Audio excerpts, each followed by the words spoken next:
The following is an Outdoor Channel original production. Brought to you by your local Toro dealer, offering the selection and the service you deserve. Today, Trev encounters the hottest surface action and surface temperatures in equatorial waters, then spots and stalks a 50-mile-per-hour monster. After that, Dennis Braid goes through 3 kinds of bait and 2 different lakes, all for one monster bass.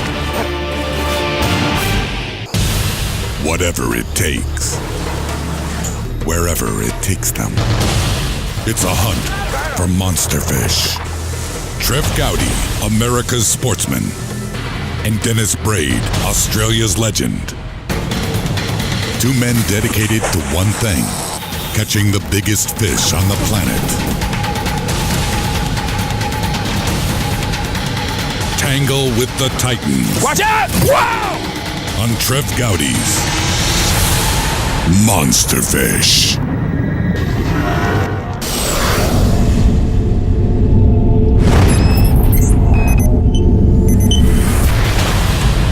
A time of change in the ocean's waters.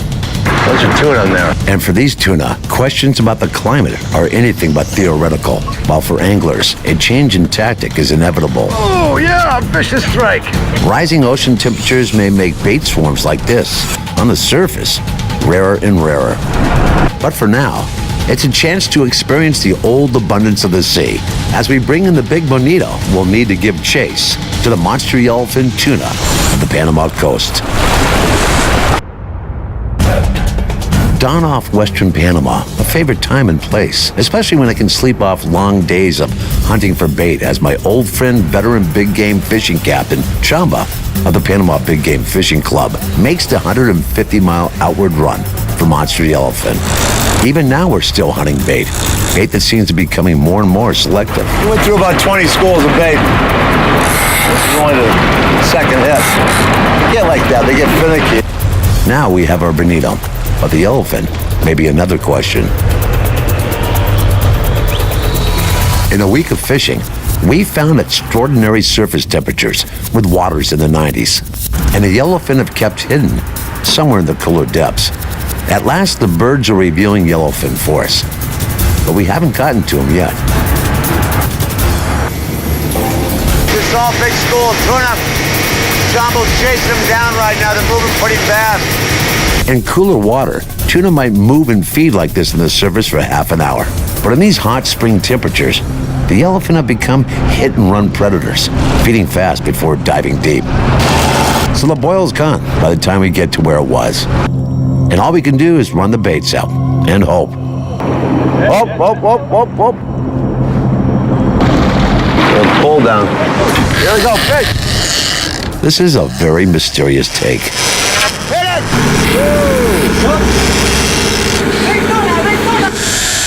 It does feel like a yellowfin, but instead of crashing the bait, the fish just seemed to sip it before the hook set set it on its run. This is a very strange bite, to say the least. Very strange bite. Could be a strange fish. If it is a yellowfin, is a lazy take yet another symptom of soaring water temperatures? Uh-oh. This is really weird.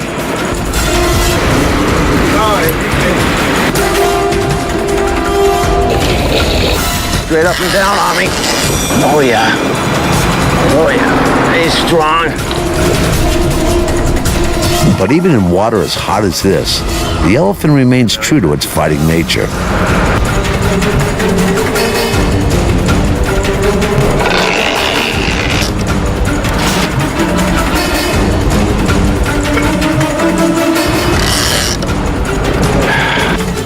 Okay, ready with the gaff?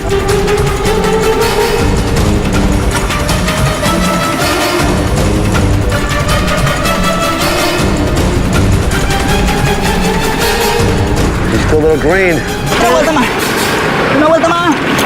Yeah. Sparking electric blue. But this is not the monster yellowfin we've been hunting. But he's a good fish, and more than welcome this late in the trip. Thank you, Chamba. Not yet, sir. Gracias, my man. Muchas gracias. You know, he's not super huge, but he's strong as hell. Watch what these yellowfin do. Watch these little dorsals. Almost like a fighter jet using its flaps. And it's these yellow finlets that give the tuna its name. In the water, the warm-blooded, aerodynamic yellowfin literally flies rather than swims. But will a warming climate change the course of its flight? With the abundance of sea life in the Pacific side of Panama, there's still room for commercial fishing and spectacular scenes. A big, rich shrimp population here. But that is one wild sight. I gotta try this little blade bait. Let's sink down a little bit. I don't want to hook in that steel cable. It'll be a big fight. Definitely worth a try. Magnifico! Magnifico! Magnifico? Magnifico. Magnifico and Hitchcockian. The only thing we're missing to remake the birds is Tippy Hedron.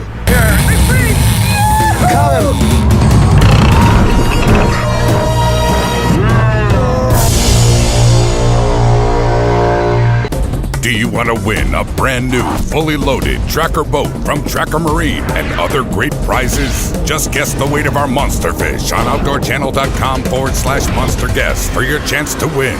That's OutdoorChannel.com/monster guess. Log on now.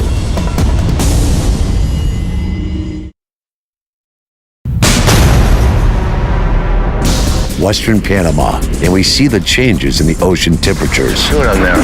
Water in the 90s have made bait boils hard to find. Here we go.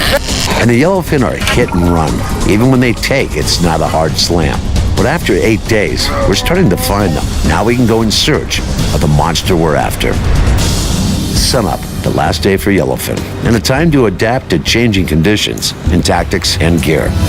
This is a new line called Diamond Braid. This is just indestructible. And I've tried other brands, which I'm not going to name. And you can rub them like that. Breaks. And I take 65-pound diamond braid. Won't even get a mark on it. We're going to line some of this up. A change of line is the first step. With clearly soaring surface temperatures, though, the line has to get deep to get down to the cooler water where the tuna are now holding. That's Montosa Island off the west coast of Panama, one of my favorite places in the world for huge marlin blue and black and huge yellowfin tuna. I think it's one of the last strongholds. But there's some things that have been changing here I've noticed in the last 3 years. One is our world's oceans currents and temperatures are changing dramatically faster than a lot of us would even think they have been. So we've got 89-degree water temperature here today. That's really bad news for us. What we're trying to do, use a nice planer system like this, get a downrigger, and gonna get these live baits down to some cooler water. Hopefully, that's where the monster fish are gonna be. With a planer, the bait is carried down to swim about 30 to 40 feet, where we hope the yellowfin will be holding.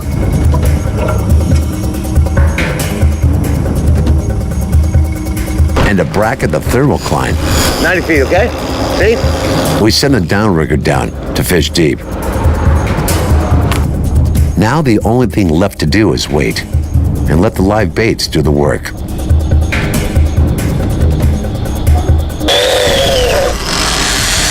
Go, Trev, go, go! Better here. This is the kind of hit we've been waiting for. With the rod and reel hooked into the stand-up gear, the yellowfin is now running all out against 45 pounds of drag. The allusion to yellowfin flying rather than swimming isn't just poetic. Because the red muscle of the tuna uses oxygen for energy, the same way a hummingbird uses it in its in-flight muscles. So that scythe tail of a tuna is more like a wing than a fin.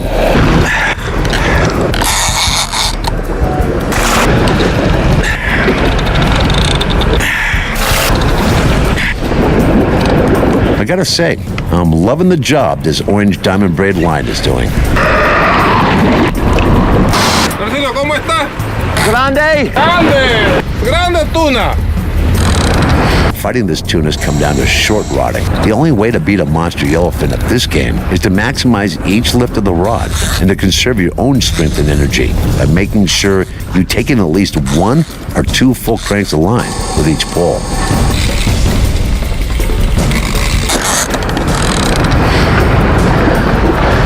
At last, color.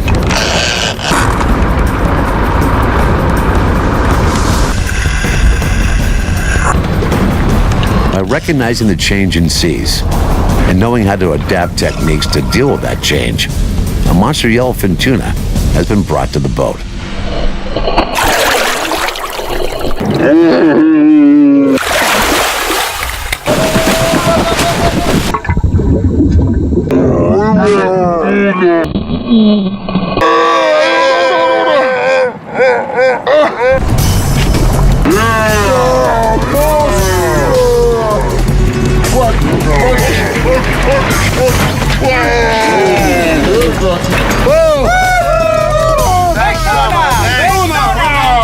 That's a monsterfish. That's a monsterfish. Kick my ass. Even in a sea in a time of change, there's still monster fish to be found.